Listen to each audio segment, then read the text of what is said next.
ஆண்டவருக்காக என்ன செய்தோம் அதுதான் நம்மளால யோசிக்க முடியுது. ஆண்டவர் அற்புதமாய் அந்த பவுலையும் அவனோட கூட இருந்த எல்லாரையும் வழி நடத்தி ஊர் ஊரா போய், ஒரு வசதி இல்ல, வாகனம் இல்ல, ஒண்ணும் இல்ல, ஒரு டீ கடை இருந்திருக்குமா, யாராவது ஒருத்தர் ஏதாவது சாப்பாடு கொடுத்துருப்பாங்களா, ஒண்ணும் தெரியல. ஆனா கண்டமா மாறி மாறி போகிறத பார்க்கும்போது எவ்வளவு பெரிய ஒரு பாரம் அவங்களுக்கு இருந்தது. இன்றைக்கு நம்ம கையில ஒரு பைபிள் இருக்கு அப்படின்னு சொன்னா அது அவர்கள் மூலமாகத்தான் இல்லையா? அதற்காக அவர்களை தெரிந்து கொண்ட தேவன் அவர்கள் மூலமாய் எத்தனையோ கோடிக்கணக்கான ஜனங்களை தொட்டு எல்லாரும் எல்லாத்தை விட பவுல் அப்போஸ்தலன் எப்பதான் இந்த நிரூபங்களை எழுதியிருப்பாருன்ற ஒரு ஆச்சரியமாக இருக்குது. ஏன்னா அவர் புத்திய பிரிச்சுக்கிட்டே இருந்தாரு. அப்புறம் நிறைய நேரம் சிறைச்சாலையில இருந்தாரு. அப்ப அப்படி இருக்கும்போது எப்பதான் அந்த நிரூபங்களை இவ்வளவு அழகா எழுதியிருப்பாரு அப்படின்றத நம்ம யோசித்து பார்க்க வேண்டியது. நம்மளுக்கு நேரத்தை கொடுத்திருக்கிறாரு, நம்மளுக்கு சிஸ்டத்தை கொடுத்திருக்கிறாரு, பைபிளை கொடுத்திருக்கிறாரு, எல்லா நல்லா படிப்பு அறிவை கொடுத்திருக்கிறாரு. ஆனா ஆண்டவருக்காக நம்ம என்ன செய்யறோம் அதுதான் நம்ம யோசிச்சு பார்க்கணும். எது சரி என்னமோ நல்லா ரொம்ப நல்லா நடந்தது அப்படின்றத விட நம்ம ஆண்டவருக்காக என்ன செய்வோம் அதுதான் நம்ம முக்கியமா இன்னைக்கு யோசித்து பார்க்கணும். ஆண்டவரை இன்னைக்கு என்னை கொண்டு நீர் என்ன செய்ய போகிறீர், அதை என்னோட பேசுங்கப்பா, எனக்கு அதை வெளிப்படுத்துங்கப்பா என்று சொல்லி நம்ம அர்ப்பணிப்போம். இன்னைக்கு 16 அதிகாரம் தான் போட்டிருக்கேன். ஆனாலும் கூட நம்ம 15 அதிகாரத்துல இருந்தே ஆரம்பிக்க போறோம். போன வாட்டி 15 அதிகாரம் கொஞ்சம் நின்று போச்சு, அதுல இருந்து ஆரம்பிக்க போகிறோம். முதலாவது பொதுவா இதுக்கு திறக்கப்பட்ட கதவுகள் அப்படின்னு ஒரு தலைப்பு கொடுக்கப்பட்டிருக்கிறது.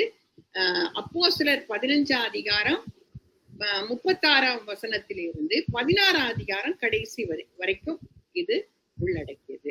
சரி, அப்போஸ்தலனாகிய பவுலுக்கு அந்தியோக்கியா ஒரு வாகன நிறுத்த இடமாக ஒரு பார்க்கிங் ஸ்லாட் இல்லையா, அங்கங்க நம்ம லாங் டிஸ்டன்ஸ் போனோம்னா ஒரு பார்க்கிங் ஸ்லாட்னு அந்த எல்லா ஹெவி வெஹிக்கிள்ஸ் எல்லாம் நிறுத்தறதுக்கு இடம் வச்சுப்பாங்க.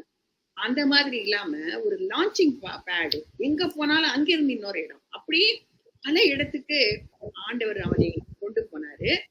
நற்செய்தியை அறிவிப்பதற்காக கதவுகள் திறந்திருக்கும் வரை ஒரு ஊழியன் ஒருபோதும் வசதியான ஊழியத்தில் ஈடுபட முடியாது இல்லையா? எல்லாரும் ஒரு நல்ல கம்ஃபர்ட் ஸ்டோன், ஆண்டவர் என்ன ஆசீர்வதிச்சிருக்காரு, எனக்கு காரு கொடுத்திருக்காரு, வீடு கொடுத்திருக்காரு, அது கொடுத்திருக்காரு, இது கொடுத்திருக்காரு, அப்பா எனக்கு அது போதும் அப்படின்னு இருக்கவே கூடாது இல்லையா? வசதியான ஊழியத்துல நம்ம ஈடுபட முடியாது. சர்ச்சுக்கு போனா போதும், அவரை அங்க ஆராதிச்சா போதும், அப்படி இல்ல. ஆண்டவர் நம்மளை தெரிந்து கொண்டது ஒரு நோக்கத்தோட. எந்த இடத்துல இருந்தாலும் நம்மளுக்கு ஆண்டவர் ஒரு ஊழியத்தை வச்சிருக்கிறார், அதை நம்ம அண்டர்ஸ்டாண்ட் பண்ணிக்கணும். இந்த 2வது மிஷனரி பயணத்துல பவுல் மற்றும் சக ஊழியர்களுக்கு பல தடைகள் மற்றும் தனிப்பட்ட சிரமங்கள் இருந்த போதிலும் தேவன் இன்னும் தனது பணியை செய்து கொண்டிருக்கிறார், இன்னமும் செய்து கொண்டிருக்கிறார், இன்றைக்கும் செய்து கொண்டிருக்கிறார் இல்லையா என்பதை நம்ம அறிந்து கொள்கிறோம். ஒரு புதிய கூட்டாளி யாருக்கு? பவுலுக்கு. 36ஆம் வசனத்திலிருந்து பார்ப்போம். சில நாளைக்கு பின்பு பவுல் பர்னபாவை நோக்கி, நாம் கர்த்தருடைய வசனத்தை அறிவித்திருக்கிற சகல பட்டணங்களில் உள்ள சகோதரர்கள் எப்படி இருக்கிறார்கள் என்று போய் பார்ப்போம் வாரும் என்றான். இது ஒரு முக்கியமான ஒரு ஊழியம் பாருங்க. ஆண்டவருக்குள்ள வந்தவங்களை நம்ம விசாரித்து அவங்கள வளர்க்கணும். அது நிறைய சபையில செய்யறது இல்லையா? ஆனா அவங்களுக்கு பாருங்க கொடுத்த வாரம் நம்ம போய் பார்ப்போம், வாங்க எப்படி இருக்குதுன்னு பார்ப்போம். அப்போ பர்னபா என்பவன் மார்க் எனும் பெயர் கொண்ட யோவானை கூட அழைத்து கொண்டு போக வேண்டும் என்று சொன்னான். இந்த மார்க் எனும் பெயர் கொண்ட யோவான் ஏற்கனவே இவங்களை விட்டு பிரிந்து போனவன் இல்லையா? அப்ப பவுலோ அவன் பம்பிலியா நாட்டிலே நம்மை விட்டு பிரிந்து நம்மோட கூட ஊழியத்துக்கு வராததினாலே அவனை அழைத்து கொண்டு போகக்கூடாது என்றான். இதை பற்றி அவர்களுக்குள்ளே கடும் கோபம் மூட்டப்படினால் அவர்கள் ஒருவரை ஒருவர் விட்டு பிரிந்தார்கள். பர்னபா மார்க்குவை கூட்டிக் கொண்டு கப்பல் ஏறி சீப்புரு தீவுக்கு போனான்.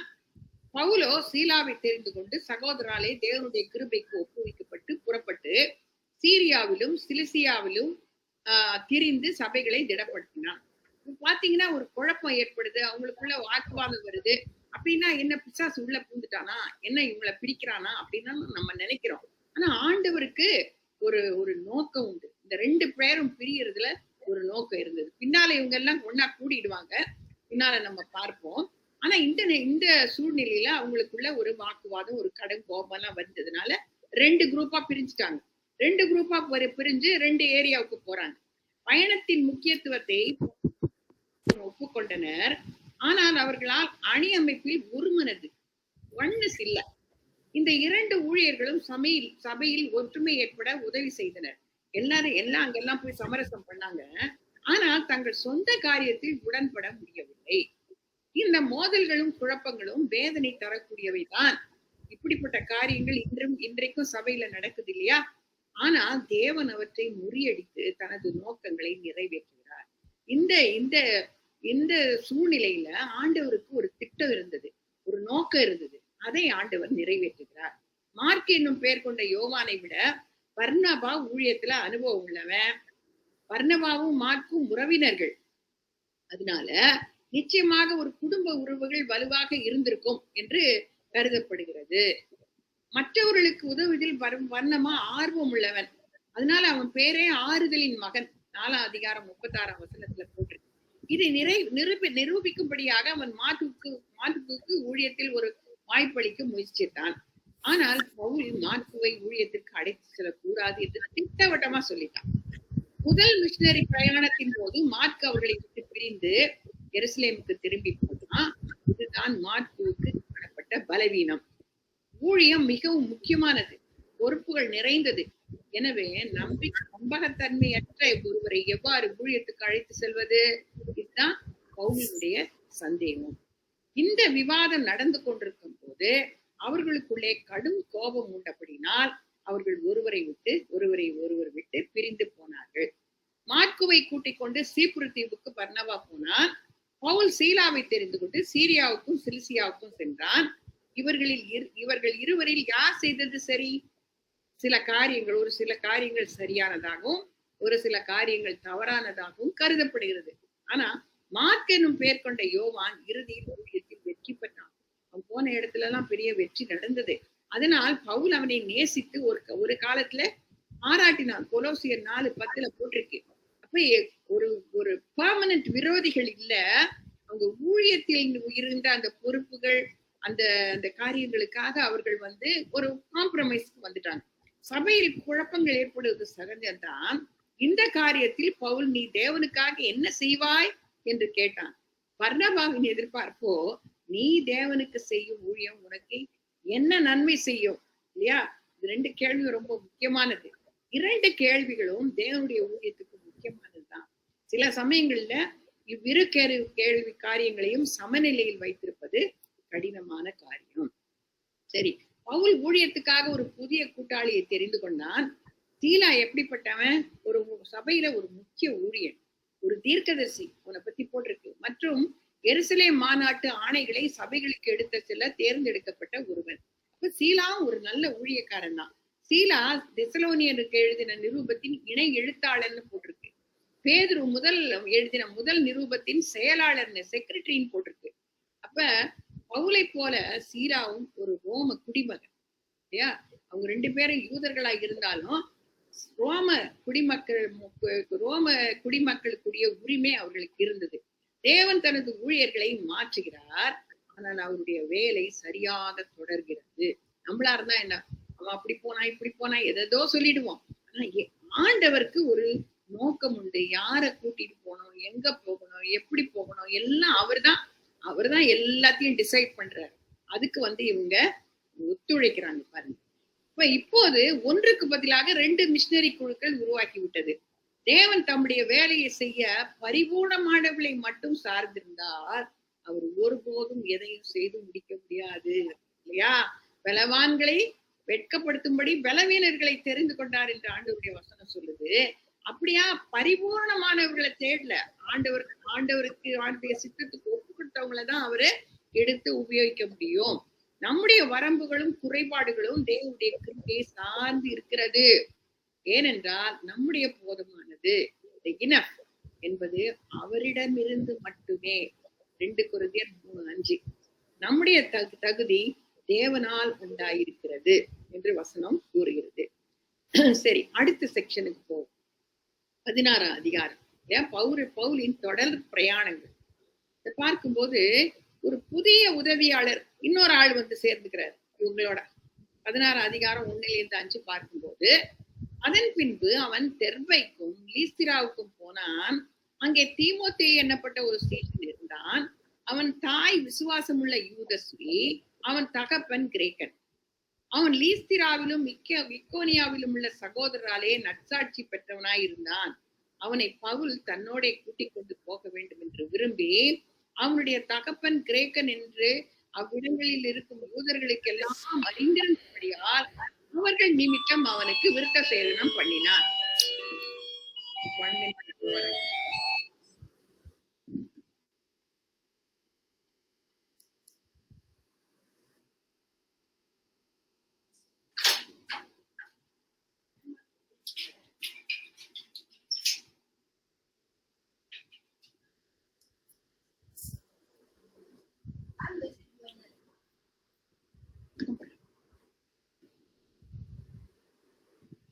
அவனை பவுல் தன்னுடனே கூட்டிக் கொண்டு போக வேண்டும் என்று விரும்பி, அவனுடைய தகப்பன் கிரேக்கன் என்று அவ்விடங்களில் இருக்கும் யூதர்கள் எல்லாருக்கும் அறிந்திருந்தபடியால் அவர்கள் நிமித்தம் அவனுக்கு விருத்த சேதனம் பண்ணினான். அவர்கள் பட்டணங்கள் தோறும் போகையில் எருசலேமில் இருக்கும் அப்போஸ்தலராலும் மூப்பராலும் விதிக்கப்பட்ட சட்டங்களை கை கொள்ளும்படி அவர்களுக்கு ஒப்புவித்தார்கள். அதனாலே சபைகள் விசுவாசத்திலே ஸ்திரப்பட்டு நாளுக்கு நாள் பெருகின.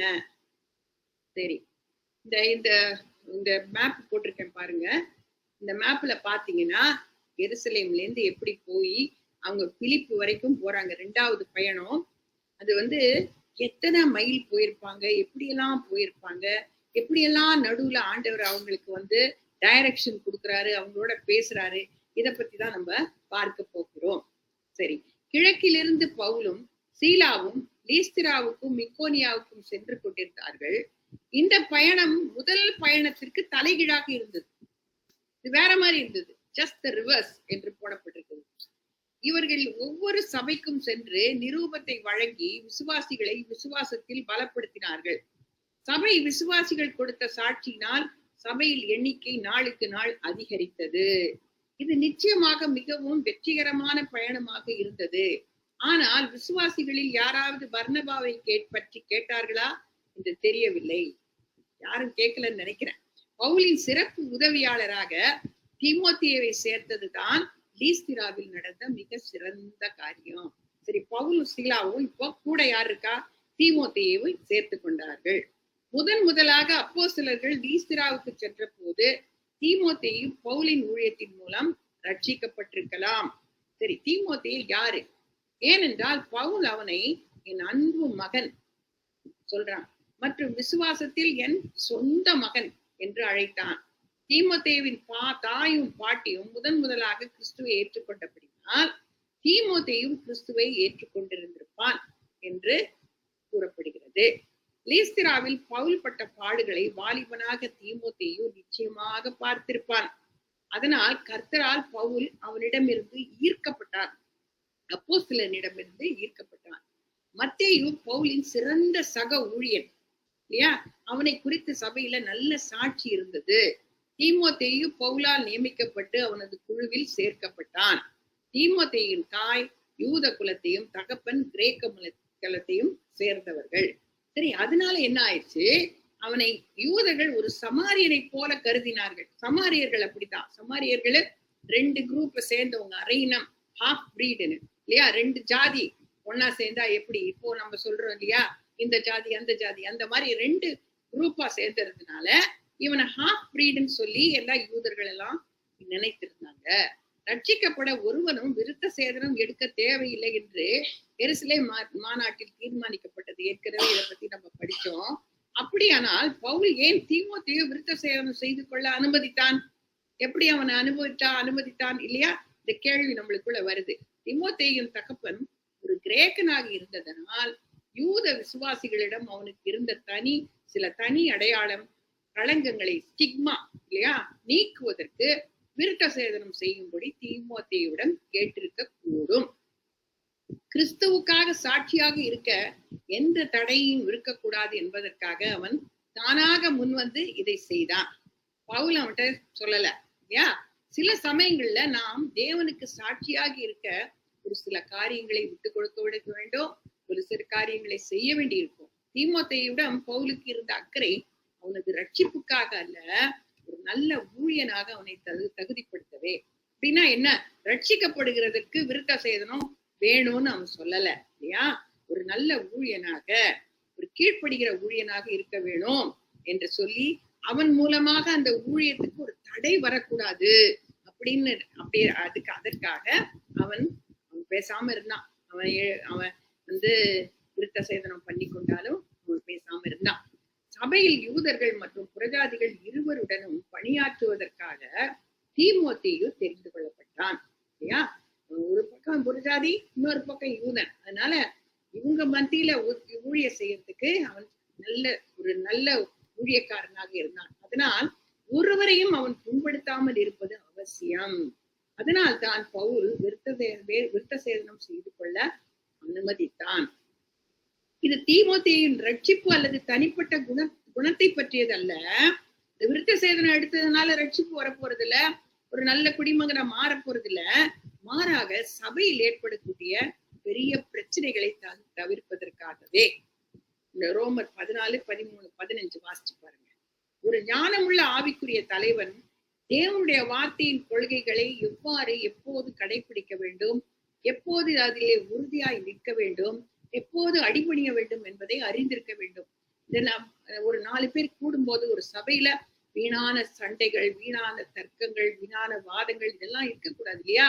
அப்ப தேவனுடைய வார்த்தையின் கொள்கைகளை எவ்வாறு எப்போது கடைபிடிக்க வேண்டும், எப்போது அதில் உறுதியாய் நிற்க வேண்டும், எப்போது அடிபணிய வேண்டும் என்பதை அறிந்திருக்க வேண்டும். தொடர்ந்து வந்த ஆண்டுகளில் சபைகளை விரிவுபடுத்துவதிலும் பலப்படுத்துவதிலும் தீமோத்தேயு முக்கிய பங்கு வகித்தான் என்று போடப்பட்டிருக்கிறது. அவன் பவுலுடன் பயணம் செய்து கொரிந்து சபை போன்ற சிக்கலான இடங்களுக்கு பவுலின் சிறப்பு தூதராக இருந்தான். எபேசு சபையிலே மேய்ப்பராக நியமிக்கப்பட்டான். பவுல் இரத்த சாட்சியாக மரிப்பதற்கு சற்று முன்பு பவுலோடு மீண்டும் சேர்ந்து கொண்டான். ஒரு புதிய தரிசனம் இல்லையா? 6-12 வாசிக்கிறேன். அவர்கள் பிரிகியா கலாத்தியா நாடுகளை கடந்து போன போது ஆசியாவிலே வசனத்தை சொல்லாதபடிக்கு பரிசுத்த ஆவியினாலே தடை பண்ணப்பட்டு மீசியா தேசம் மட்டும் வந்து பித்தினியா நாட்டுக்கு போக பிரயத்தனம் பண்ணினார்கள். ஆவியானவரோ அவர்களை போக விட்டாதிருந்தார். சில நேரத்துல நம்ம செய்யற ஊழியத்துல கூட சில தடைகள் வரும் இல்லையா? ஆவியானவர் அங்க போக விட மாட்டார் இல்லையா? ஆவியானவருக்கு தெரியும் அங்க என்ன நடக்க போகுதுன்னு தெரியும் இல்லையா? அதனால எப்படியாவது ஆண்டவரே கதவை திறங்க, ஆண்டவரே அப்படியாக இப்படியாக எல்லா தடைகளையும் உடைத்து போடுங்க அப்படின்னு தான் நம்ம ஜெபிப்போம். ஆனா என்ன, இவங்க பேசாம இருந்தாங்க. ஏன்னா ஆவியானவர் தான் சொல்றாரு, அது அவங்களுக்கு தெரியும். அப்பொழுது அவர்கள் மீசியா பக்கமாய் போய் துரோவுக்கு வந்தார்கள். அங்கே ராத்திரியிலே பவுலுக்கு ஒரு தரிசனம் உண்டாயிற்று. அது என்னவெனில், மக்கதோனியா தேசத்தான் ஒருவன் வந்து நின்று, நீர் மக்கதோனியாவுக்கு வந்து எங்களுக்கு உதவி செய்ய வேண்டும் என்று தன்னை வேண்டிக் கொண்டதாக இருந்தது. அந்த தரிசனத்தை அவன் கண்டபோது அவர்களுக்கு சுவிசேஷத்தை அறிவிக்கும்படி கர்த்தர் எங்களை அழைத்தார் என்று நாங்கள் நிச்சயித்துக் கொண்டு உடனே மெக்கதோனியாவுக்கு புறப்பட்டு போக பிரயாத்தனம் பண்ணி துரோவாவிலே கப்பல் ஏறி சமோத்ரேக்கா தீவுக்கும் மறுநாளிலே நெயோபோலி பட்டணத்துக்கும் நேராய் கூடி அங்கே இருந்து மெக்கதோனியா தேசத்து நாடுகளில் ஒன்றிற்கு தலைமையானதும் ரோமர் குடியேறினதுமான பிலிப்பி பட்டணத்துக்கு வந்து அந்த பட்டணத்திலே சில நாள் தங்கி இருந்தோம். இந்த பாருங்க, அந்த தங்கி இருந்தோன்னு எழுதுறதுனால லூக்காவும் இதுல இணைந்து கொண்டார் என்று சொல்லப்படுகிறது இல்லையா? இதுவரைக்கும் போனார்கள் வந்தார்கள்னு வந்தது, இப்போ போனோம் இல்லையா, தங்கி இருந்தோம் என்று சொன்னதுனால லூக்கா தான் இந்த அப்போஸ்தலர் எழுதி இருக்கிறாரு. அதனால லூக்காவும் இதுல இணைந்திருக்க கூடும் என்று கூறப்படுகிறது. சரி, அவர்கள் கிழக்கே பிரிகியா கலாத்தியா நாடுகளில் பவுல் ஸ்தாபித்த சபைகளை பார்வையிட்டு கர்த்தருக்காக புதிய எல்லைக்குள் நுழைய முயன்று பிரிகியா கலாத்தியா நாடுகளை கடந்து போன போது ஆசியாவிலே வசனத்தை சொல்லாதபடிக்கு பரிசுத்த ஆவியினாலே தடை பண்ணப்பட்டார்கள். சரி, தேவன் எவ்வாறு இதை வெளிப்படுத்தினார் என்று விளங்கவில்லை இல்லையா? அப்ப ஒருவேளை தீர்க்கதரிசி அல்லது ஒரு தரிசனம் அல்லது ஒரு உள் உணர்வு, இன்னர் கன்விக்ஷன், அல்லது வேறு ஏதாவது வழியிலே பரிசுத்த ஆவியானவர்களை உணர்த்தி இருக்க கூடும், உங்களுக்கு தெரியல, அது போடப்படல. தேவனுடைய சித்தத்தை அறிந்து கொள்ள நாம் அவருடைய சத்தத்தை கேட்க வேண்டிய அவசியம் இல்ல. ஆண்டவர் என்ன பேசுறாரு அப்படின்னு நம்ம காத்திருக்க வேண்டிய அவசியம் இல்லை. ஏன்னா நாம் எடுக்கும் முயற்சி தேவனுடைய விருப்பம் தானா என்பதை எவ்வாறு தெரிந்து கொள்வது? எந்த ஒரு காரியமா இருந்தாலும், ஒரு பிள்ளைகளுடைய காரியமா இருந்தாலும், கணவன் திருமண காரியங்களா இருந்தாலும், வேலை காரியங்களா இருந்தாலும், எந்த ஒரு காரியமா இருந்தாலும் இது தேவனுடைய விருப்பம் தானா நம்மளுக்கு எப்படி தெரியும் அப்படின்னு பார்க்கும்போது, ஒண்ணு நம்முடைய திட்டம் தேவனுடைய வார்த்தைக்கு ஒத்து போகிறதா என்பதை ஆராய்ந்து பார்க்க வேண்டும். இரண்டாவது, ஒரு முதிர்ந்த விசுவாசிகளிடம் ஆலோசனை பெற வேண்டும் இல்லையா? மூணாவது, நம்முடைய உண்மையான நோக்கம் தேவனுடைய சித்தத்தை நிறைவேற்றவா அல்லது சொந்த விருப்பத்தை நிறைவேற்றவா என்பதை மறுபரிசீலனை செய்தல் இல்லையா? அப்ப ஆண்டவருடைய சித்தம் நிறைவேறணுமா இல்ல நம்ம சொந்த விருப்பம்? சில நேரத்துல நம்ம ஜபிக்கும் போது அது ஆண்டவருடைய பதில் வராது இல்லையா? ஏதாவது ஒரு தடை வரும், தாமதம் வரும். உடனே ஆண்டவரே நான் உபவாசம் எடுக்கிறேன், அது பண்றேன், இது பண்றேன்னு ஆண்டவருடைய கையை திருக்க முடியாது. ஆண்டவருடைய சித்தம் என்னதுன்னு நமக்கு காத்திருக்கணும் இல்லையா? தேவனுக்கு பிரியமான கதவை நமக்காக திறக்கவும் முடியும், மூடவும் அப்படி முடியும். அது ரெண்டுத்துக்கும் நம்ம தயாரா இருக்கணும். சில நேரத்துல நம்ம ஜெபிக்கிறது உடனே ஆண்டவர் கொடுப்பாரு, இல்லாட்டி இல்லைன்னு சொல்லனாலும் நம்மளுக்கு வராது. அப்ப ஆண்டவருடைய சித்தம் இதை இல்லைன்றத நம்ம புரிந்து கொள்ள வேண்டும். நம்முடைய சித்தத்தை ஆண்டவர் நிறைவேற்றும்படியா நம்ம கொடுக்க கூடாது. நம்ம ஆண்டவர்கிட்ட என்னெல்லாம் பேசணும் இல்லையா? ஆண்டவர் ஏதாவது சொல்றதை நம்ம செய்யறோமா இல்ல இல்லையா? ஆனா ஆண்டவர் எல்லாம் நம்மளுக்கு எல்லாத்தையும் செய்யறணும், எல்லாத்தையும் கொடுத்துடணும் அப்படின்ற எண்ணம் நம்மளுக்கு இருக்குது. அது சரியல்ல இல்லையா? இந்த இரண்டாம் பயணத்தில் எல்லாம் மிகவும் சீராக நடந்து கொண்டிருந்த போது இந்த மூடிய கதவுகள் அவர்களுக்கு ஒரு பெரிய ஆச்சரியத்தை அளித்திருக்க கூடும் இல்லையா? திடீர்னு ஒரு தடை வந்துருது. இருப்பினும் அப்போஸ்தலர்களும் கூட தங்கள் ஊழியங்களை பற்றிய தேவனுடைய சித்தம் குறித்து எப்போதும் தெளிவாக இல்லை இல்லையா? அவங்க ஆண்டவர் இல்ல, ஆண்டவர் அவங்களும் மனுஷர் தான். அவங்களுக்கும் இப்படிப்பட்ட தடைகள் வரும், பிரச்சனைகள் வரும், போராட்டங்கள் வரும். அதை நம்ம அறிந்து கொள்ளணும். எப்பேற்பட்ட ஆண்டவருடைய ஊழியக்காரரா இருந்தாலும் தடைகள் வரத்தான் செய்யும். ஆனால் மற்றொரு சமயம் இந்த இடங்களுக்கு செல்ல அவர்களுக்கு தேவன் வாய்ப்பளித்தார். 12 அதிகாரத்துல நம்ம பார்ப்போம். எந்தெந்த இடத்துக்கு ஆண்டவர் விடலையோ திருப்பியே அவரு ஏற்ற வேளையில அவங்களை அனுப்புறாரு. அவரது கிருபையினால் தேவன் பவுலை கிழக்கு ஆசியாவிற்கு செல்ல அனுமதிக்காமல் மேற்கு ஐரோப்பாவிற்கு அழைத்து சென்றார். நம்மளுக்கு எல்லாருக்கும் தெரியும் இல்லையா? ஐரோப்பாவில இருந்துதான் அந்த கிறிஸ்தவ மதமே எல்லா இடத்துக்கும் போச்சு இல்லையா? ஆனா அவங்க ஆசியாவுக்கு வந்திருந்தாங்க, என்ன ஆயிருக்கும்? இப்ப இந்திய தேசத்துல முதலாவது வந்திருக்கும். ஆனா இந்திய தேசத்துக்கு ஆண்டவர் தாமஸ் அனுப்புறாரு, இவங்கள அனுப்பல. பவுல் ஐரோப்பாவிற்கு அனுப்புவதற்கு பதிலாக ஆசியாவுக்கு அனுப்பப்பட்டிருந்தால் உலக சரித்திரம் எவ்வாறு மாறி இருக்கும் என்பதை நினைத்து பார்க்க முடியவில்லை. ஒருவேளை இந்த விக்கிரக ஆராதனை எல்லாம் இல்லாம இருந்திருக்குமோ நம்மளுக்கு தெரியல. அங்கிருந்து துரோவாவில் கப்பல் ஏறி சமுத்திரேக்கா தீவுக்கும் மறுநாளிலே 2 நாள் பிரயாணமாய் 150 மைல்கள் தொலைவில் உள்ள நெயோபோலி. நம்மளுக்கு இங்க இருந்து வண்டலூருக்கு போக முடியல இல்லையா? நடந்து போக முடியல. ஆனா அவங்களுக்கு ஒரு விதமான கன்வீனியன்ஸும் இல்ல. நடந்து 150 மைல்கள் தொலைவுல நெயோபோலி பட்டணத்துக்கும் சென்றாங்க. பின்னர் எதிர் திசையில திருப்பி 5 நாட்கள் பயணம் செய்து பிலிப்பி பட்டணத்துக்கு சென்றடைந்தார்கள். பிலிப்பு நியோபோலியில இருந்து 10 மைல் உள்நாட்டுல இருந்தது இல்லையா? எவ்வளவு அழகா ஆண்டவர் அவங்களை கூட்டிட்டு போறாரு பாருங்க. யாருக்கு எதுக்காக போறாரு இனி நம்ம பார்ப்போம். வெளிநாட்டு மண்ணில் வாழ்ந்தாலும் ரோம குடிமக்கள் தேசத்துக்கு விசுவாசமாக இருக்கணும், ரோம சட்டங்களுக்கு கீழ்ப்படியணும், ரோம பேரரசுக்கு மரியாதை கொடுக்க வேண்டும் என்று எதிர்பார்க்கப்பட்டது. ஏன் இதை போட்டிருக்கேன்னு சொன்னா, இந்த சட்டங்கள் எல்லாம் இருந்ததுனாலதான் அவர்கள் சிறைச்சாலையிலும் அடைக்கப்படுகிறார்கள் இல்லையா? அங்க மத்த மதத்தை பத்தி பிரச்சாரம் பண்றதுக்கு அவங்களுக்கு அனுமதி கிடையாது. அதற்கு பதிலாக அவர்களுக்கு ஒரு சில அரசியல் சலுகைகள் வழங்கப்பட்டன.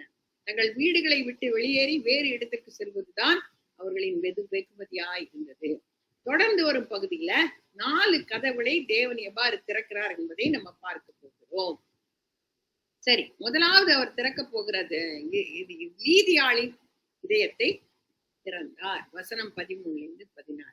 ஓய்வு நாளில் நாங்கள் பட்டணத்துக்கு வெளியே போய் ஆற்றின் அருகே வழக்கமாய் ஜெபம் பண்ணுகிற இடத்தில் உட்கார்ந்து அங்கே கூடி வந்த ஸ்திரீகளுக்கு உபதேசித்தோம்.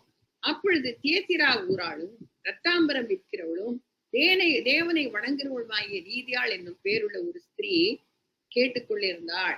பவுல் சொல்லியவளை கவனிக்கும்படி கர்த்தர் அவள் இருதயத்தை திறந்தருளினார். அவளும் அவள் வீட்டாரும் ஞானஸ்நானம் பெற்ற பின் அவள் எங்களை நோக்கி, நீங்கள் என்னை கர்த்தரிடத்தில் விசுவாசம் உள்ளவர் என்று எண்ணினால் என் வீட்டிலே வந்து தங்கியிருங்கள் என்று எங்களை வருந்தி கொண்டாள். பவுலும் அவருடன் இருந்த மற்ற ஊழியர்களும் அந்த நேரத்திலே உடனடியாக சுவிசேஷம் செய்ய துவங்கல.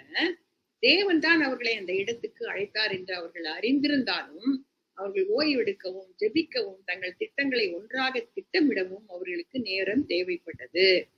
நாம் எங்கு ஊழியம் செய்ய வேண்டும் என்று தேவன் விரும்புகிறார் என்பதை அறிந்தால் மட்டும் போதாது, நாம் எப்போது எவ்வாறு ஊழியம் செய்ய வேண்டும் என்று அவர் விரும்புகிறார் என்பதையும் நாம் அறிந்திருக்க வேண்டும். அதுக்காக நம்ம செபிக்கணும். ஆண்டவரே நீங்க நடத்துங்க என்று நம்ம செபிக்கணும். ஆண்டவருடைய உதவி இல்லைன்னா நம்ம என்ன ஊழியம் செய்தாலும் அதுக்கு பலன் இல்லை, இல்லையா? யூதர்களின் எண்ணிக்கை பிலிப்பியில் மிகவும் சிறியதாக இருந்திருக்க கூடும். ஏனெனில் அங்கு அவர்களுக்கு ஜெப ஆலயம் இல்லை. அப்ப அதனால அவர்கள் நகரத்துக்கு வெளியில ஆற்றங்கரையில பிரார்த்தனை செய்யறாங்க. அந்த நாட்கள்ல ஒரு 10 பேர் இருந்தாதான் தேவாலயம் இருக்குமா, இல்லையா?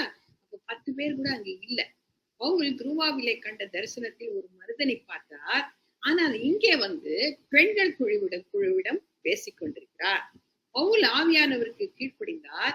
தேவன் இவர்களுக்காக வழியை ஆயத்தப்படுத்த முன் செட்டிருந்தார். எல்லாத்தையும் ஆண்டவர் செட் பண்ணி அனுப்பி எல்லாத்தையும் செட் பண்ண பிறகு இவங்களை அனுப்புனார். அங்கு அவர்கள் லீதியாள் என்ற பெண்ணை சந்தித்தாள். அவள் யாருன்னா தியத்திரா ஊரை சேர்ந்தவளும் ரத்தாம்பரம் விற்கிறவளும் தேவனை வணங்குகிறவளும் ஒரு வெற்றிகரமான தொழில் செய்கிறவளுமா இருந்தாள். நல்ல பணக்காரி, நல்ல வசதியானவர். அவள் சுவிசேஷத்தை கேட்டு மனமாற்றம் அடையும்படி தேவன் அவளை கிரேக்க நாட்டிற்கு கொண்டு வந்தார். பாருங்க, அவள் தேவனை தொழுது கொள்கிறவள். ஒரு புதிய புறஜாதியை சேர்ந்த அவள் யூத மதத்திற்கு மாறினவள். ஜூயிஷ் ப்ராஸ்லைட் என்று சொல்லப்பட்டிருக்கிறது, இல்லையா?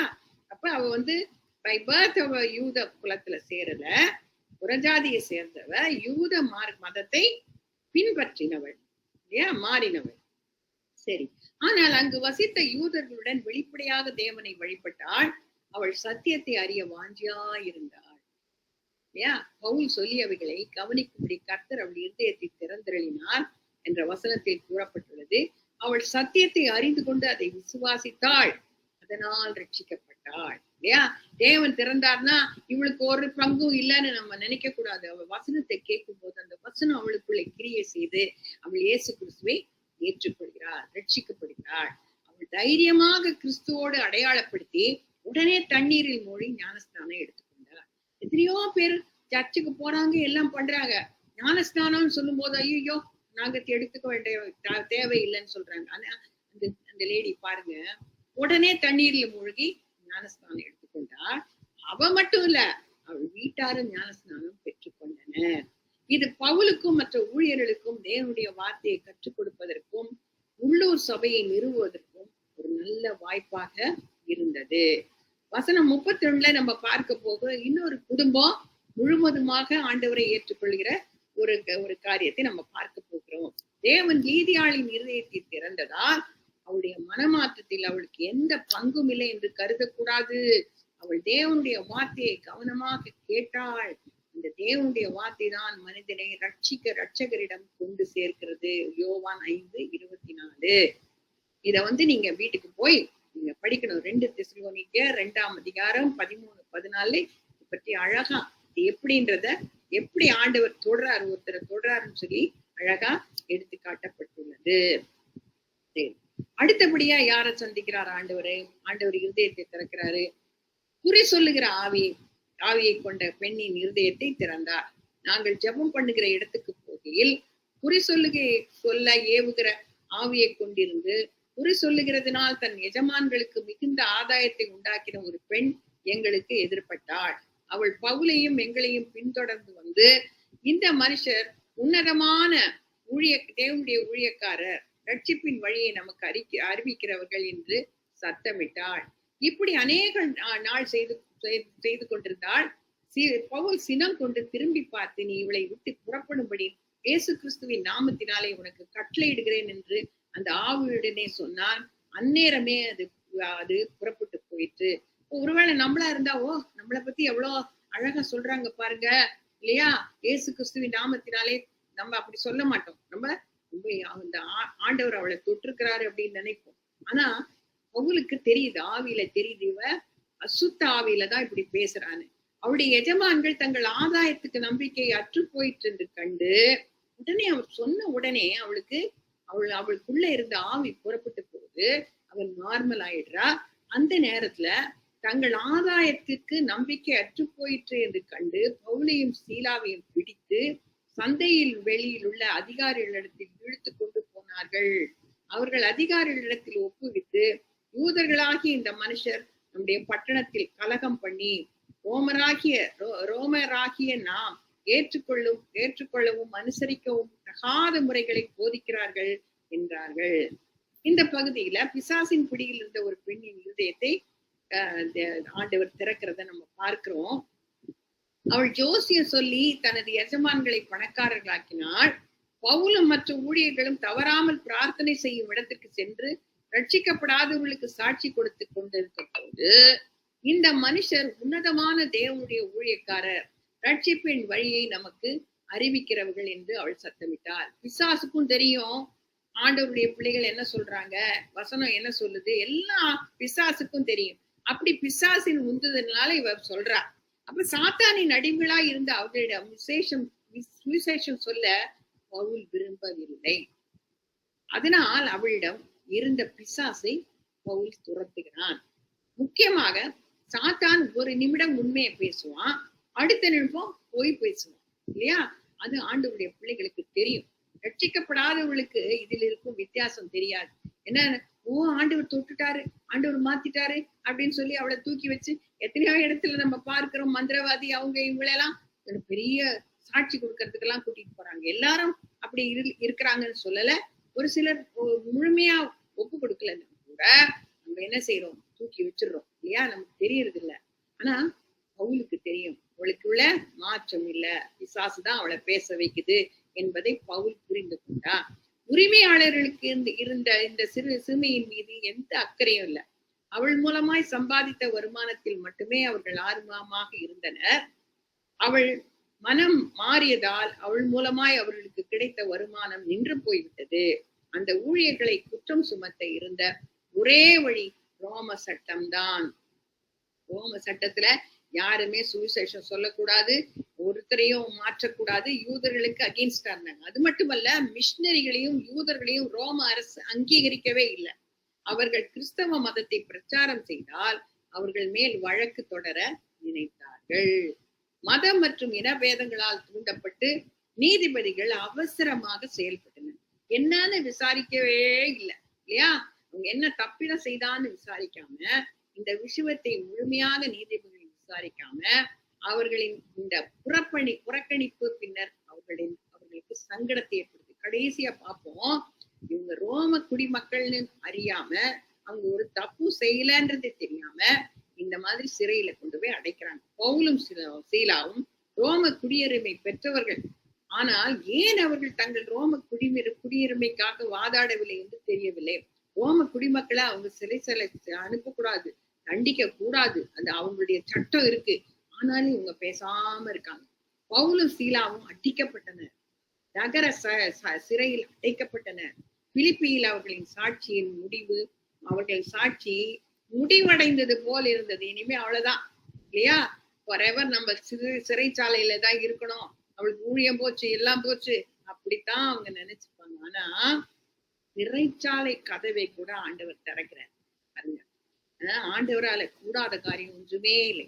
ஆண்டவருடைய பிள்ளைகளை எந்த சூழ்நிலையும் கர்த்தர் விடுவிக்க வல்லவர். அடிச்சாலும் உதைச்சாலும் ஆண்டவர் எந்த நேரத்திலும் ஆண்டவர் உதவி செய்ய வல்லவராய் இருக்கிறார். அப்பொழுது ஜனங்கள் கூட்டம் கூடி அவர்களுக்கு விரோதமாய் எழும்பினார்கள். அதிகாரிகள் அவர்கள் வஸ்திரங்களை கிழித்து போடவும் அவர்களை அடிக்கவும் சொல்லி அவர்களை அநேக அடி அடித்த பின்பு சிறைச்சாலையிலே வைத்து அவர்களை பத்திரமாய் காக்கும்படி சிறைச்சாலைக்காரனுக்கு கட்டளையிட்டார்கள். எப்படியெல்லாம் பாருங்க, வஸ்திரத்தை கிழிச்சாங்க, அடிச்சாங்க, உதைச்சாங்க. அவன் இப்படிப்பட்ட கட்டளையை பெற்று அவர்களை காவலறையிலே அடைத்து அவர்கள் கால்களை தொழுமரத்தில் மாட்டி வைத்தான். நடுராத்திரியிலே பவுலும் சீலாவும் ஜெபம் பண்ணி தேவனை துதித்து பாடினார்கள். காவலில் வைக்கப்பட்டவர்கள் அதை கேட்டுக் கொண்டிருந்தார்கள்.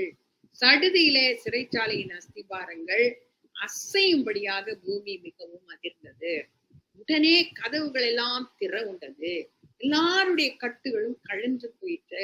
ஒருவேளை நம்மளுக்கு இப்படிப்பட்ட சிச்சுவேஷன் வந்துச்சுன்னு வைங்க, ஏதோ ஒரு பிரச்சனை, ஏதோ ஒரு கஷ்டம் வந்துச்சுன்னா, ஆண்டவரே நான் எவ்வளவு ஜெபம் பண்ணேன், நான் எதை செய்தேன், அதை செய்தேன், உபவாசம் எடுத்தேன், நான் ஊழியம் செய்தேன், ஏன் ஆண்டவரே இப்படி என்ன தண்டிச்சிட்டீங்க இல்லையா?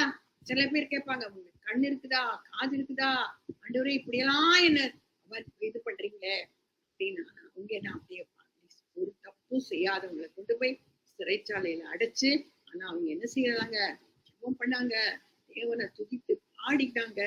அப்ப அந்த கூட இருந்து கொள்ளதெல்லாம் கேட்டுக்கொண்டிருந்தார்களாம். அந்த நேரத்துல என்ன நடக்குது பார்த்தா, தேவனுக்கு வேறு திட்டங்கள் இருந்தது. அங்கு கூடியிருந்த திரளான ஜனங்கள் அவர்களுக்கு விரோதமாக எழும்பி அவர்களை அடித்து அவருடைய வஸ்திரங்களை கிழித்து சிறைச்சாலையிலே வைத்து அவர்களை பத்திரமாய் காக்கும்படி கட்டளையிட்டார்கள். தங்களுக்காக அவர்கள் வாதாட அவர்களுக்கு உரிமை வழங்கப்படவில்லை. என்னன்னு கூட கேட்கல இல்லையா? அவர்களை பத்திரமாய் காக்கும்படி சிறைச்சாலைக்கு கட்டளையிட்டார்கள். சிறைச்சாலைக்காரன் அவர்களை உட்காவலறையிலே அடைத்து அவர்கள் கால்களை தொழு மரத்தில் மாட்டி வைத்தான். அவர்கள் உடம்பெல்லாம் ரத்தம் வழியுது இல்லையா? அப்ப தங்கள் எதிரிகளை நியாயம் தீர்ப்பதற்காக தேவனிடம் முறையிடாமல் அதற்கு பதிலாக 2 மனிதரும் ஜெபித்தார்கள், தேவனை துதித்தார்கள். ஒருவேளை நம்மளுக்கு ஒரு சின்ன பிரச்சனை வந்துச்சுன்னா, மத்தவங்களை இவங்க மூலமா நம்மளுக்கு வந்துருச்சு, அவங்க மூலமா வந்துச்சு, இவங்க நல்லா இருப்பாங்களா, அவங்க நல்லா இருப்பாங்களா, அப்படிலாம் நம்ம கேட்போம்னா ஒண்ணுமே பேச. அவங்க அந்த சூழ்நிலையிலும் ஆவியானவர் தான் அவங்களுக்கு உதவி செய்தார் இல்லையா? ஆண்டவர் துதிக்கும் போது எவ்வளவு பெரிய அற்புதம் செய்யறாரு பாருங்க. நம்ம எவ்வளவு ஜெபித்தாலும் பிரயோஜனம் இல்லைங்க. ஒரு துதி ஆண்டவருக்கு செலுத்தும் போது, ஆடி துதிக்கும் போது ஆண்டவர் இறங்கி வந்துடுறார். அதுதான் அற்புதம். நள்ளிரவில் நாம் வேதனையில் இருக்கும் போது எவ்வாறு ஒரு துதி ஆராதனை ஏறெடுக்க முடியும்? தேவனுடைய பிள்ளைகளுக்கு இரவிலும் பாடல்களை கொடுக்கிறார். யோபு புஸ்தகத்துல நம்ம வாசிக்கிறோம், சங்கீதத்துல வாசிக்கிறோம். ஜெபமும் துதியும் வல்லமையான ஆயுதங்கள். இதை பத்தி ஒரு நல்ல ஆர்டிக்கல் நான் படித்தேன், நல்லா இருந்தது. எப்படி ஜெபிக்கிறதை விட துதிக்கும் போது ஆண்டவருடைய பிரசன்னம் எப்படி இறங்கி வருது. ஏன்னா துதிகளின் மத்தியில அவர் வாசம் பண்றார். எப்போதும் அவர் துதிக்கப்பட்டவராய் தேவதூதர்களாலே, கேராபீன்களாலே, சேராபீன்களாலே துதிக்கப்பட்டவராய் இருக்கிறாரு. அப்போ பூமியில நம்ம ஜெபிக்கும் போது அவங்களோட கூட நம்ம இணைந்து கொள்கிறோம். அவர் இறங்கி வந்துடுறார். இதுதான் சீக்கிரம் இல்லையா? அவர்கள் துதித்து ஆராதிப்போது போது சடுதியிலே சிறைச்சாலையின் அஸ்திபாரங்கள் அசையும்படியாக பூமி மிகவும் அதிர்ந்தது. உடனே கதவுகள் எல்லாம் திறவுண்டது. எல்லாருடைய கட்டுகளும் கழன்று போயிற்று. அத்தனை சிறை கைதிகளும் அங்கிருந்து ஓடி தப்பித்துக் கொண்டிருக்கலாம். ஒருத்தரும் ஓடல. ஆனால் அதிசயமாக ஒருத்தரும் ஓடல இல்லையா? தேவனை பற்றிய பயம், ஆண்டவரே என்ன இது அற்புதம் நடக்குது, ஏதோ ஒரு காரியம் நடக்குதுன்னு எல்லாருக்கும் ஒரு பயம், எல்லாருக்கும் ஒரு ஆச்சரியம். அந்த 2 யூத கைதிகளிடமும் ஏதோ ஒரு விசேஷித்த வல்லமை இருப்பதை நிச்சயமாக மற்ற கைதிகள் உணர்ந்திருப்பார்கள். சரி, சிறைச்சாலை கதவையே ஆண்டவர் திறந்துட்டாரு. அடுத்தது சிறைச்சாலைக்காரனின் இதயத்தையும் ஆண்டவர் திறக்கிறார். 27-34 சிறைச்சாலைக்காரன் நித்திரை தெளிந்து சிறைச்சாலையின் கதவுகள் திறந்திருக்கிறதை கண்டு கட்டுண்டவர்கள் ஓடி போனார்கள் என்று எண்ணி பட்டயத்தை உருவி தன்னை கொலை செய்து கொள்ள போனான். பவுல் மிகுந்த சத்தமிட்டு, நீ உனக்கு கெடுதி ஒன்றும் செய்து கொள்ளாதே, நாங்கள் எல்லாரும் இங்கேதான் இருக்கிறோம் என்றான். ஒருவேளை நம்ம இந்த இடத்துல இருந்தா, பத்திய எங்களெல்லாம் கட்டி போட்டல, எங்களெல்லாம் அடிச்சல, சாவு அப்படின்னு நம்ம சொல்லியிருக்கோம் இல்லையா? இவ்வளவு சொல்லியிருக்கோம். இப்படி சொல்லக்கூடாது, ஆமா அப்படி சொல்லல, நீ ஒண்ணும் கெடுதி செய்யாத அப்படின்னு சொல்லிட்டு ஒரு எச்சரிப்பை கொடுக்குறான். அப்பொழுது அவன் தீபங்களை கொண்டு வர சொல்லி உள்ளே ஓடி நடுநடுங்கி பவுலுக்கும் சீலாவுக்கும் முன்பாக விழுந்து அவர்களை வெளியே அழைத்து வந்து, ஆண்டவன்மாரே, ரட்சிக்கப்படுவதற்கு நான் என்ன செய்ய வேண்டும் என்றான். எப்படி ஆண்டவர் அவனை தொடராரு பாருங்க. வேற ஒண்ணும் சொல்லல, நீங்க ஓடாம இருந்தீங்களே ரொம்ப தேங்க்ஸ் அப்படின்னு சொல்லல. ஆண்டவன்மாரே, ரட்சிப்படைவதற்கு நான் என்ன செய்ய வேண்டும்? ஒரு ரட்சிப்பின் அனுபவம் இவங்க மூலமாக எப்படி ஆண்டவர் அவனை சந்திக்கிறாரு பாருங்க. உடனே அவர் என்ன சொல்றாரு, கர்த்தராகிய இயேசு கிறிஸ்துவை விசுவாசி, அப்பொழுது நீயும் உன் வீட்டாரும் ரட்சிக்கப்படுவீர்கள் என்று சொல்லி அவனுக்கும் அவன் அவன் வீட்டில் இருந்த யாவருக்கும் கர்த்தருடைய வசனத்தை போதித்தார்கள். மேலும் ராத்திரியிலே அந்நேரத்தில் தானே அவன் அவர்களை அழைத்து கொண்டு போய் அவருடைய காயங்களை கழுவினான். அவனும் அவனுடையவர்கள் அனைவரும் உடனே ஞானஸ்நானம் பெற்றார்கள். பின்பு அவன் அவர்களை தன் வீட்டிற்கு கூட்டிக் கொண்டு போய் அவர்களுக்கு போஜனம் கொடுத்து தன் வீட்டார் அனைவரோடும் கூட தேவனிடத்தில் விசுவாசம் உள்ளவனாகி மனமகிழ்ச்சியா இருந்தான். அங்க ஒரு பெரிய பைபிள் ஸ்டடியே நடக்குது இல்லையா? வசனத்தை போதிக்கிறாங்க, ஆண்டவரை தொடுறாரு. உடனே அவங்க வந்து காயத்தை எல்லாம் கழுவி அவங்க ஞானஸ்நானம் பெற்று அந்த குடும்பமே ஆண்டவரை ஏற்றுக்கொள்ளுது. பவுலின் கவனம் சிறைச்சாலைக்காரன் மேல் இருந்தது. இந்த மனிதனைத்தான் தேவன் தொடப்போகிறார் என்று பவுல் ஆவியில் உணர்ந்திருக்க கூடும். ஒரு கைதி சிறையில் இருந்து தப்பித்தால் அந்த சிறைச்சாலைக்காரனுக்கு அதே தண்டனை வழங்கப்படும் என்பது ரோம சட்டம். ஒருத்த கொலை செய்தவன் ஓடி போயிட்டான்னு வைங்க, அந்த சிறைச்சாலைக்காரனுக்கும் அதே தண்டனை தான் இல்லையா? அவனுக்கு தூக்கு தண்டனை தான். அப்படிப்பட்ட சூழ்நிலையிலே சிறைச்சாலைக்காரன் அவமானம் மற்றும் மரண தண்டனையில் இருந்து தப்பித்துக் கொள்ள தற்கொலையும் செய்யக்கூடும். அதனால் சிறைச்சாலைக்காரன் தன் பட்டயத்தை உருவி தன்னை கொலை செய்து கொள்ள போனான். பழிவாங்க நினைக்கும் கடின உள்ளம் கொண்ட ஒருவன் கொடூரமான சிறைச்சாலைக்காரன் தற்கொலை செய்து கொள்ள அனுமதித்திருப்பான். எப்படியாவது இவன் சாப்பிட்டோம் அப்படின்னு, இவன் இப்படி நம்மளெல்லாம் அடிச்சான்ல, உடச்சான்ல, இவன் எப்படியாவது போட்டோம் அப்படின்னு நினைச்சுக்க கூடும். ஆனா அப்படி செய்யல. பவுல் அப்படிப்பட்ட மனிதன் அல்ல. இந்த சூழ்நிலையில் பவுல் அல்ல, சிறைச்சாலைக்காரன் தான் ஒரு உண்மையான கைதி இல்லையா? பவுல் அந்த மனிதனின் உயிரை காப்பாற்றியது மட்டுமல்ல, கிறிஸ்து தரும் நித்திய ஜீவனையும் பெற்றுக்கொள்ள உதவினார். ஜீவனை காப்பாற்றிக் கொள்ள மட்டுமல்ல, நித்திய ஜீவனையும் அவன் பெற்றுக்கொள்ள உதவினான்.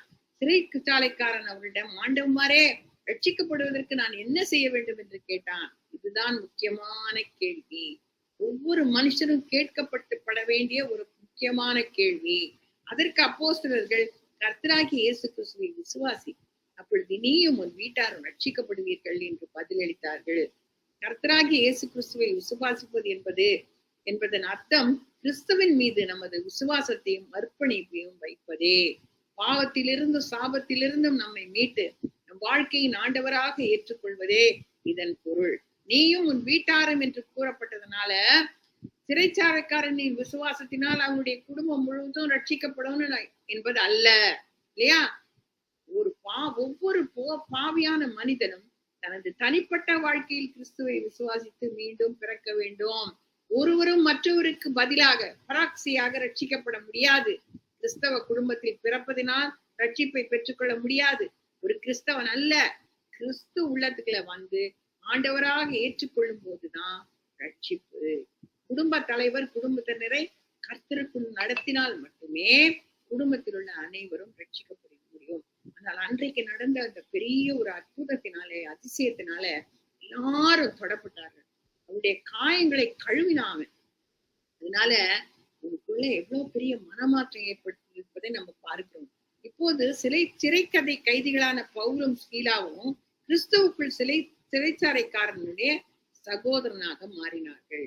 உண்மையான மனம் திரும்புதல் என்பது மற்றவர்களை நாம் எவ்வாறு காயப்படுத்தினோமோ அங்கெல்லாம் அவர்களுக்கு பரிகாரம் செய்ய வேண்டும் என்ற மன மாற்றம் தான். மற்ற கைதிகள் என்ன ஆனார்கள் என்பதை லூக்கா குறிப்பிடவில்லை. ஒருவேளை பவுல் மற்றும் சீலாவின் சாட்சியினால் அவர்களில் சிலரும் ரட்சிக்கப்பட்டிருக்க கூடும். இந்த கைதிகளில் சிலர் மரண தண்டனைக்காக காத்திருக்க கூடும். அவர்கள் ரட்சிப்படைவது அவர்களுக்கு எவ்வளவு பெரிய மகிழ்ச்சி அளித்திருக்கும் இல்லையா?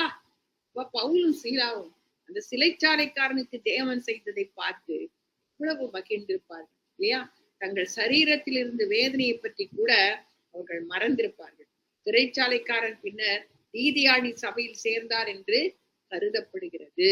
சரி, கடைசியாக அப்போஸ்தலரின் விடுதலை 35-40. பொழுது விடிந்த பின்பு அந்த மனுஷரை விட்டு விடுங்கள் என்று சொல்ல அதிகாரிகள் சேவர்களை அனுப்பினார்கள். ஊருக்குள்ள ரொம்ப பரவிடுது.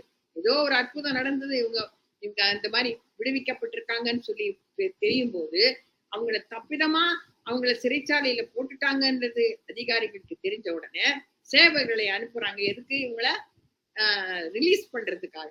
சிறைச்சாலைக்காரன் பவுலுக்கு இந்த வார்த்தைகளை அறிவித்து உங்களை விடுதலையாக்கும்படிக்கு அதிகாரிகளை கட்டளை அனுப்பினார்கள்.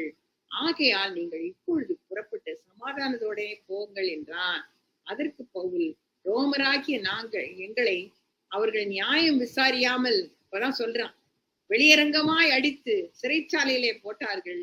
இப்பொழுது ரகசியமாய் எங்களை விடுதலையாக்குகிறீர்களோ?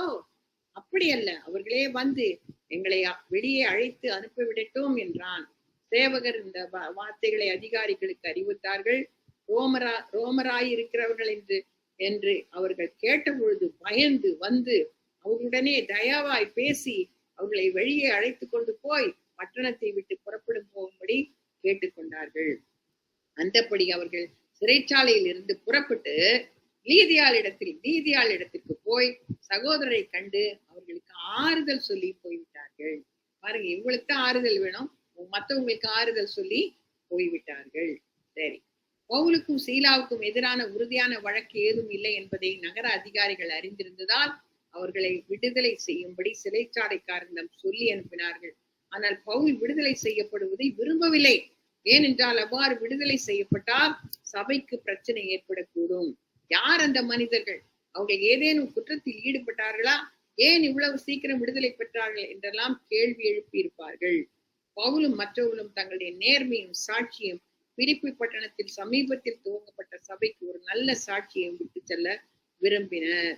அந்த நேரத்தில் பவுல் தான் ஒரு ரோம குடியுரிமை பெற்றவன் என்பதை சேவர்களிடம் கூறினான். ஏனென்றால் சட்டப்படி அவனை தண்டித்து சிறையில் அடைக்க கூடாது. சேவகர் இந்த வார்த்தைகளை கேட்ட பொழுது அவர்களுடனே தயவாய் பேசி அவர்களை வெளியே அழைத்து கொண்டு போய் பட்டணத்தை விட்டு புறப்பட்டு போகும்படி கேட்டுக்கொண்டார்கள். பவுலும் சீலாவும் பிலிப்பியில் புதிய விசுவாசிகளை சந்திக்கவும் அவர்களை கர்த்தருக்குள் உற்சாகப்படுத்தவும் நீண்ட காலம் தங்கியிருந்தனர். இந்த அதிகாரத்தை நாம் வாசிக்கும் போது பல பிரச்சனைகள் மற்றும் சவால்கள் மத்தியில் தேவன் தம்முடைய பணியை நேர்த்தியாய் செய்து கொண்டிருக்கிறார் என்பதை அறிந்து கொள்ள முடிகிறது. சில நேரங்களில் ஊழியர்களுக்கும் பிரச்சனை ஏற்படுகிறது. சில நேரங்களில் பிரச்சனை மற்றவர்கள் மூலமாக ஏற்படுகிறது.